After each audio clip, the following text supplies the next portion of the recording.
بسم الله الرحمن الرحيم والصلاة والسلام على رسول الله وعلى آله وأصحابه واتباعه إلى يوم الدين. يا أيها الذين آمنوا اتقوا الله وقولوا قولا سديدا يصلح لكم أعمالكم ويغفر لكم ذنوبكم ومن يطع الله ورسوله فقد فاز فوزا عظيما. أما بعد، هاي لتفسير كردني سورة كهف، چونکە ئەم سورەتە زۆر گەورەیە، چەند قسەیەکی تایە بەدواییەکە. پێشەوە بچینە سەر ئاەتی 21 گەیشتینە ئەوە 32 عەفوو، لە ئاەتی 31 بۆ 32 لەورا ڕاوەستاین. ئەچینە بابەتێکی تر ئەمڕۆ باسی ئەصحاب ئەلجەنەتەینی پێڵێن، ئەو دوو کەسەی کە باخیان بوو هەردووگیان، یەکیان مسلمان یەکیان کافر. خوای پەروەردگار ئەمەمان بۆ گێڕێتەوە بە پێغەمبەر صلی الله علیه وسلم، بە پێغەمبەر ئەڵێ بیگێڕەوە بۆ کافرەکان. ئەمە بۆ بگێڕێتەوە لعلهم يتفكرون، بۆ ئەوەی فکرکەنەوە، بۆ یادیان بخاتەوە ئەم دوو قیسەیە، کابرایە مسلمان کابرایەکەش غەیرە مسلمان، هەردووگیانش خوای گەورە نیعمەتی پێداون، باخێکی فرە گەورە، هەموو نیعمەت و ئەوەی نیعمەت هەیە لەو باخە خوای پەروەردگار دایە بەم دوانە، یەکێکیان سوپاسی خواکە، یەکێکیانش سوپاسی خوا ناکە. خوای گەورە لە قورئانە تۆماری کردووە لە سوورەتی کەهفە، دەرس و عیبرەتی زۆر تایە، چونکە پێغەمبەر صلی الله علیه وسلم کافرەکان تانە و تەشەیان لێدایان، محەممەد لەگەڵ کۆیلەکانە، لەگەڵ عەبدەکانە، لەگەڵ فەقیرەکانە، لەگەڵ ئەو کەسانەی کە لەناو خەڵکا بڵێن چۆن بێژین هەژارن نەدارن، هیچیانی ڕەش و ڕوتن، هەر لەگەڵ ئەوانە دانیشێ. بۆیە ئەم شات خوای پەروەردگار جەل جەلالوهو ئەم قیسەی گێڕاوە بۆ پێغەمبەری خوا صلی الله علیه وسلم، وتی بیگێڕەوە بۆ کێ؟ بۆ کافرەکان. و هەتایە قسەکان هەمووی بۆچی هاتووە لەناو قورئانە؟ ئەگە قورئان هەڵدەیتەوە زۆر قیسەی تایە، قسەی پێغەمبەران هەمویان بۆچییە؟ لعلهم يتفكرون يتذكرون، بۆی فکری لێ بکەنەوە و دەرسی لێ وەرگرن. قسەی پێغەمبەران، قسەی پیاوچاکان، ئەصحابی سەب، ئەم دوو پیاوە پێغەمبەر نەبوون هەردووگیان، بەڵام قسەیەکە هەردووگیانش پیاو چاک نەبوون، یەکێکیان چاک یەکێکیان خراپ. خوای متعال جل جلاله ئەمانە دەگێڕێتەوە بۆ ئێمە سوودی لێ وەرگرین. أعوذ بالله من الشيطان الرجيم واضرب لهم مثل الرجلين. پروردگار فرمي جعلنا لأحدهما جنتين من أعناب وحففناهما بنخل وجعلنا بينهما زرعا. خوای پروردگار باسیەکە بۆمان ئەم دوو پیاوەیەکیان ڕوو لە خوایەکیانش کافر، ئەم دوانە هەرێکی باخێکی پێداون، چونکە جەنەتەین واتە وتێتی جەنەتەین مانای دوو باخ، دوان ئەگرێتەوە، دوو بەش، یەک باخ نییە بۆ دوو کەس بێ، بەڵکو دوو باخە. باخش بۆ فراوانترە لەوەی ئەرزێکەتە بێ وش بێ. ئەم باخ یعنی هەموو شتێکی تایە. خوای پەروەردگار هەموو ناز و نیعمەتی سەر زەوی بن زەوی دایەتە ئەم دوو نەفەرە، بن زەوی و سەر زەوی دایەتە ئەم دوو نەفەرە. پەروەردگار کاتێ باسی ئەکا بۆمان کت للجەنەتەینی ئاتەت وکلهم، هەتا ئاخر ئاەتەکانە ڕوا. ئێمە لەوەی ئاەتەکان هەمووی نەخوێنینەوە، هەندێکی بخوێنینەوە، هەندێکی بۆی فریاب بکەوین کاتەکەمان. ئەم باخ لە خورمایە ترێیە، هەموو ئەشکاڵی میوە و بەرووبوومی خوای پەروەردگار داپێی، بەڵام یەکسانش دایەتەیە بە هەردووگیان. لەم تەظلم منه شەیئا وفەجەرنا خلالهما نەهرا. خوای گەورە ستەم لە مسلمانەکە بە کافرەکە ناکە، یعنی بە مسلمانەکە بدا و بە کافرەکە نەدا، بە کافرەکە بدا و بە مسلمان نەدا. زۆر جاری ئێمە بیر و باوەڕمان ئەمەنە، یعنی بەتوانم بڵێم بیر و باوەڕمان سابت نییە. کابرا نوێژەکە ڕووی لە خوایە، بەعزە جار ئەم قسە ئەکا ئاتێتە گوێمان، ئێژە مامۆستا باشە ئێمە فلان کەس، فلان حاجی، فلان کەس، باشە ئێمە ڕوو لە خوانین، بەڵێ، باشە نوێژ ناکەین، بەڵێ، باشە بۆ ژیانی ئەوروپا لە من و تۆ خۆشتر بێ. سێر کە ئەم چۆن بیرەکاتەوە، وا ئەزانێ وەی مسلمان بێ لەسەر دنیا ئەبێ خوای گەورە مشتێکی بداتێ کافر لێ ببڕێ. ئەو قسەی کە تۆی کە ئەوە لە بەهەشتایە، دنیا نییە. ئەگە وا بێ خوانەکە خوا عەداڵەت نییە، خوا عادلە، چی بدا بە ئیماندار ئەیدا بە کافریش. زۆر جار لە ئیماندار ئەگرێتەوە لە کافر زیاتر ئەداتی. زۆر جار ئێژە ئەی بۆ لای ئێمە باران نییە، ئەوە تا ئەوروپا خەریکێ باران ئەیبا. ئەو قسەیە ئەوە خەلەل لە بیر و باوەڕ، لە عەقیدەت ئەبێ وریابیت. دنیا دار و ئیمتیحانە، خوای پەروەردگار ئەدا بە مسلمان ئەدا بە کافریش و تاقیتش دەکاتەوە هەردووکی بزان کامنی سوپاسی نیعمەتی خوا دەکا ئەگەر سوپاسی کرد خوا زیادێکە ئەگەر سوپاسی نەکرد خوای بڕێ هەر نیعمەتێک لە نیعمەتەکانی خوا دای پێت چەندێکم بێ سوپاسی کەی پێغەمبەری خوا فەرمێ سەڵ سەلەم زیادەکە هەر نیعمەتەکانی خوا ڕەشانی بەسەر تا چەندێ زۆر بێ سوپاس نەکرد یەواش یەواش کەمەکە و نامێنێ هاو سێ نەفەرەکە پێغەمبەری خوا گەڕێتەوە کابرای کەچەڵ کابرای کە گەڕ بووە کابرایشی نابینا هەرسێکیان مەلەکی هات وەلایەن چی وت پێیان ئەوە بوو لەگەڵیانە گفتوگۆی کرد لە شێوازی بەشەرێک وتی ئەتەوێ کەچەڵێکت نەمێنێ وتی بەڵێ ئەوە بوو دوعای بۆ کردو نەما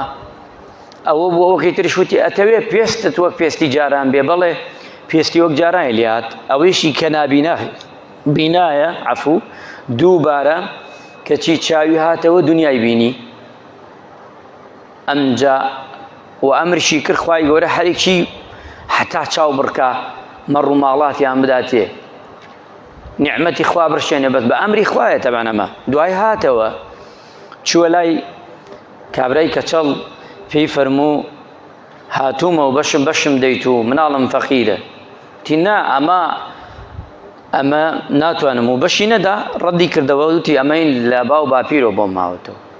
مەلەکەکەش دوعای کردوتی خوایە ئەگەر ڕاست دەکەی خوا زیایی کە ئەگەر ڕاست نەکەی خوا لێستێنێ بێگەڕێتەوە بۆ ئەوەڵ دووەمیان چووە لای ئەوەی کە پێستی خراپ بوو کە پێستی چاکە بوو هەر وای وت پێی نەیدا پێی دووبارە چی بوو دوعای لێ کرد تی ئەگەر ڕاست دەکەی خوا زیادی کە ئەگەر ڕاست نەکەی خوای گەورە لێستێنێ لێی سەندەوە سێمیان چووە لای کابرای نابینا وتی هاتوومە بەشم دەی لەو ڕزق و ڕۆزەی خوا دایە پێت ئەمڕۆ خەڵکانێکە هەیە تێژە بابە ئەوە نەزەکات بدەم بە ڕەنجوشانی خۆم دەرم کردووە من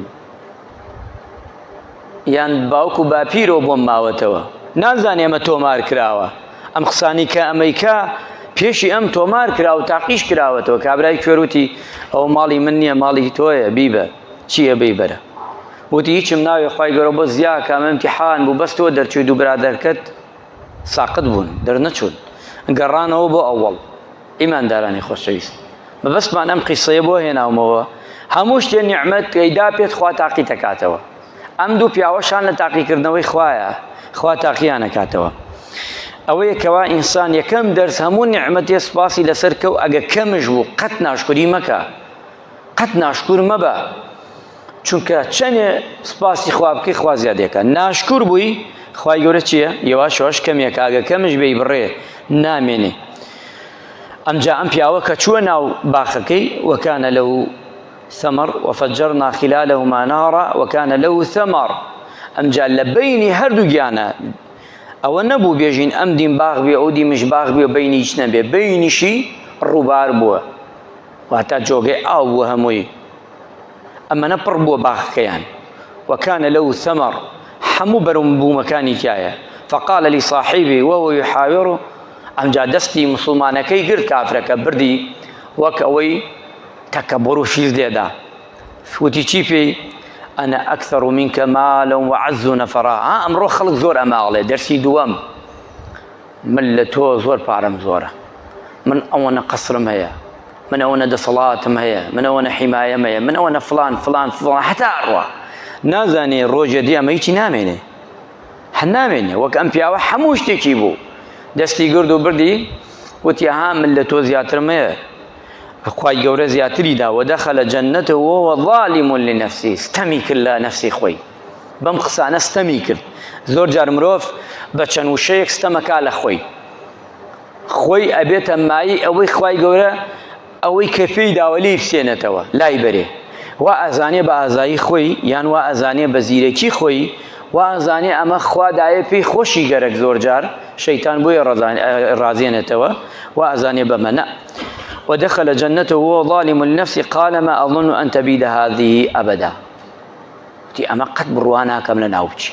وك أمرو صلاة داراني أمرو وأزاني تا قيامة هرواية وأزاني حروا أبو يتشي تسرو ترحروا أبكار وابي كروان نابي دنيا أبو هيج كسيك نما وآوابي شك خواي پروردگار وعدي داوة أم دنيا أبو پیغمبران خۆشەویستانی خۆی نەما تۆ چیت تۆ کەسێکی کەستەم شەکەی کە زوڵم شەکەی ئەو بۆ تەکید بۆ تۆ دووجا هەنامێنێ و عاقبەت زۆر شەڕە بێ ئەگە فریای خۆت نەکەوی فکر نەکەیتەوە ئەو نیعمەتەی کە خوا دایە پێت ئەگەر تۆ ئەمڕۆ کەسێکی لەناو خەڵکە خەڵک ڕوو دەم لە تۆ ئەکا ئەوە نیعمەتی خوایە خوا دایە پێت وریا بە بە جوانی بەکاری بێنە ئەگە ئەمڕۆ خەڵک سقەی پێتە پارێگەدا دەست ئەوە نیعمەتی خوایە ئەگە ئەمڕۆ ڕیشسپیت ئەوە نیعمەتی خوایە ئەگەر ئەمڕۆ پۆست هێشتی ها بەدەستەوە نیعمەتی خوایە تاقی دەکاتەوە بزان چەنێ دەرەچی خۆ تەواو دەبێ پێشی تۆ هەبوو هەمووی هەتا سەرەوە ڕوا و ئەوانەیشی کە گوێت لێگرن هەموو نیعمەتی خوایە بەڵام ئەمە تاقیکردنەوەی ئەبێ وریابیت وەک ئەم پیاوەتی ما ئەظن الساعة قائمة قەت بڕوا ناکەم ئەمە لە دنیادا بڕوا ئەگەر قیامەتش هەستێ ئەگەر هەستێ یعنی ئەگەر هەبێت یان بێت کە ئەمە گومانێکە لە مێشکی خۆیدا واتە ئەو ئینسانە ئەبێتە هۆکاری دەرسێکی تر لەو دەرسانە ستەم لە خۆیەکە خەڵک ئەمڕۆ زۆر ستەمەکا لە خۆی ها خەڵک ئەمڕۆ هەیەی ئیمکانێتی بەعدەجار تووڕابی 1001 ناشکریەکە لەبەری ئیشێکی بەسیط بۆ نەکراوە خەڵک ئەمڕۆ زۆر ناشکورە زۆر جار تووڕابی ئاگای لە خۆی نییە وشانێک بەکاردێنێ عەرشی خوا ئەلەرێنێتەوە زۆر جار ئێمە مسببین بە قسەکانی خۆمان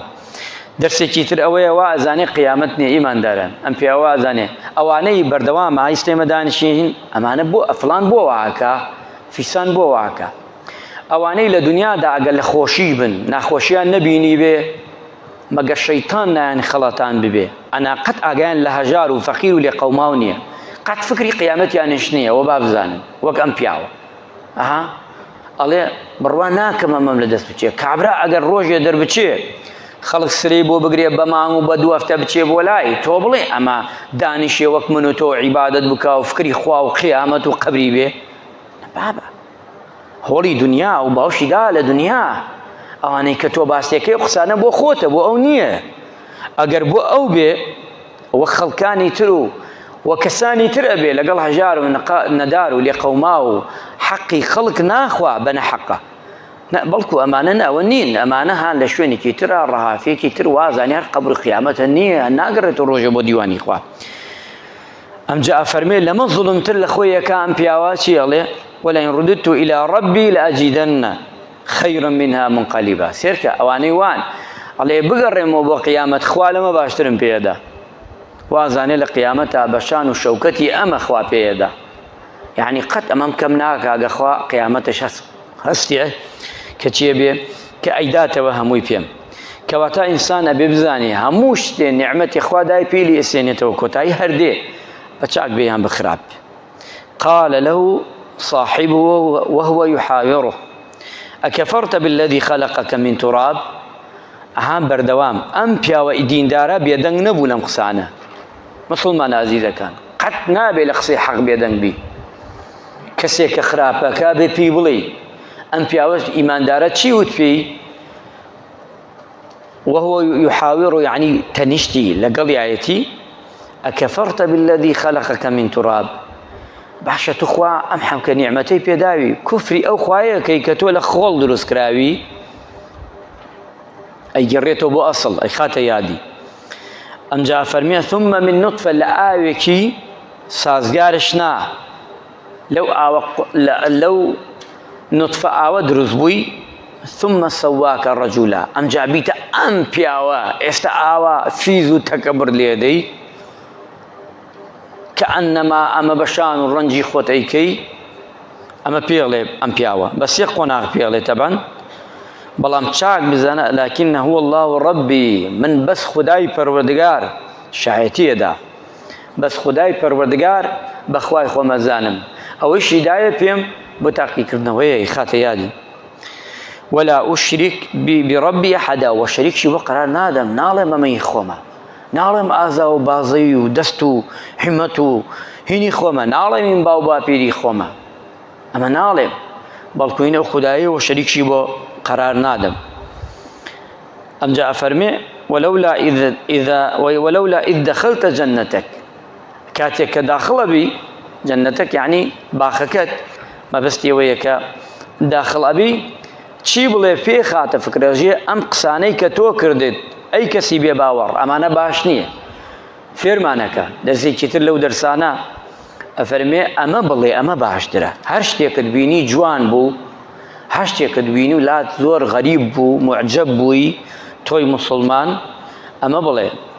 قلت ما شاء الله لا قوة إلا بالله بەردەوام ئەمە بڵێن ئیماندارن سەیارێکی جوان ماڵێکی جوان منداڵێکی جوان هەر شتێک خانێکی جوان مرۆڤێکی جوان هەرچیتان بینی شەرع فێرمانەکە بڵێن ما شاء الله لا قوة إلا بالله واتە ئەوەی خوا دایەتی هەر ئەوینە ئەو میهرەبانەیە ئەمە وات لێەکە لە چاو ئینسان مرۆڤ ئەگە چاوشی پیس بوو ئەمەی پارێزێ عولەمایان فەرمویانە ئەمە ئەی پارێزێ لە حەدیثێکی تر هاتووە ئەهلی سەلەف ئەڵێن ألا أدلك على كنز من كنوز الجنة پێغەمبەری خوا صلى الله عليه وسلم فەرمووی ئەتانەوێ پێتان بڵێم کەنز و کنوزی بەهەشتیە وتیان بەڵێ ئەی پێغەمبەری خوا صلى الله عليه وسلم فەرمووی لا حول ولا قوة إلا بالله بەڵام لەیرە بەو نەسە هاتووە ما شاء الله ناڵێ لا حول ولا قوة ناڵێ لا حول بەڵامەشی ما شاء الله لا قوة إلا بالله ئەوەنە لا حولەیتیان نییە حەدیثەکە مێنە ناوە ئاەتەکە جێبەجێ بکە وەک نەسی ئاەتەکە لە سوورەتی کەهف چۆن نووسراوە ئاوا بڵێرەوە ئەمە ئەتپارێزێ لە چاو لە شتی خراپش لە چی جن لە چی ئینسەکان ئەتپارێزێ ئەمجا پێی ئەفەرمێ لە پاش ئەمەش چونکە ئەنەس ئەفەرمی حەدیثێکی ترمانەیە من ڕەئا شەیئەن هەر کەسێ شتێکی بینی عەجایب بوو لای ما شاء الله لا قوة إلا بالله ئەڵێ ئەمە بڵێ هیچ شتێ زەرەری پێ ناگەێنێ لە ڕووی چاوە بێ لە ڕووی چاوە بێ واتە حەسوودی چاو زەرەر لەو بەشەرە نادا ئەو دوعایەکە لە قورئاندا هاتووە یەکێ لێ پیاوچاکانە فەرمێ ئیمامی مالک کاتێک مالک